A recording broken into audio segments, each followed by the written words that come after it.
Isang araw bago simula ng kampanya ng mga local candidates, inilatag na ng Department of Social Welfare and Development ang mga estriktong guidelines sa pamamahagi ng pondo sa ayuda para sa Kaposang Kita o AKAP program. Yan ay upang hindi anya ito magamit sa pamumulitika. Batay sa DSWD guidelines, ang maaaring tumanggap ng tulong sa AKAP program ay yung mga mas mababa sa minimum wage ang kita.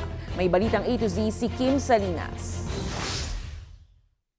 Last week pa namin nakuha yung pondo, so for all I think may mga field office na gumamit. Hindi siya grand launch ngayon. Aabot sa 26 billion pesos ang pondo para sa ayuda sa Kaposang Kita program o AKAP. Isang one-time cash aid program sa ilalim ng Department of Social Welfare and Development na maaaring gamiting pambili ng gamot, pambayad sa ospital o funeral expenses at pambayad sa iba pang pangangailangan gaya ng pagkain o transportasyon. Program for any individual who is going through crisis.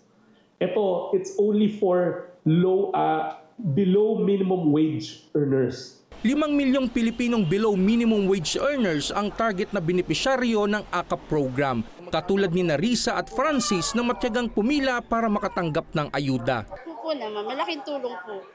Pambiling gamot ng asawa ko. Mabilis naman siya. Tsaka 5K nakuha ko. Blessing in disguise talaga. Kasi wala na akong pera eh. Kaya yun, dumating siya. Ang halagang makukuha ay depende sa assessment at interview ng social worker. Halimbawa, batay sa guidelines, ilalaan ng 5,000 hanggang 10,000 pesos para sa tulong medikal at hanggang 50,000 pesos para sa funeral expenses. Iginiit ng kalihim na ang DSWD ang mga ngasiwa sa pamamahagi ng ayuda at wala aniyang palakasan sa mga politiko. Walang any provision na nakalagay na kailangan may magre-refer sa'yo.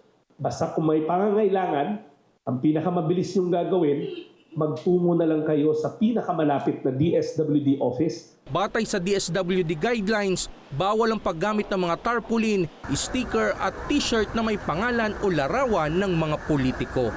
Para sa Balitang A to Z, Kim Salinas.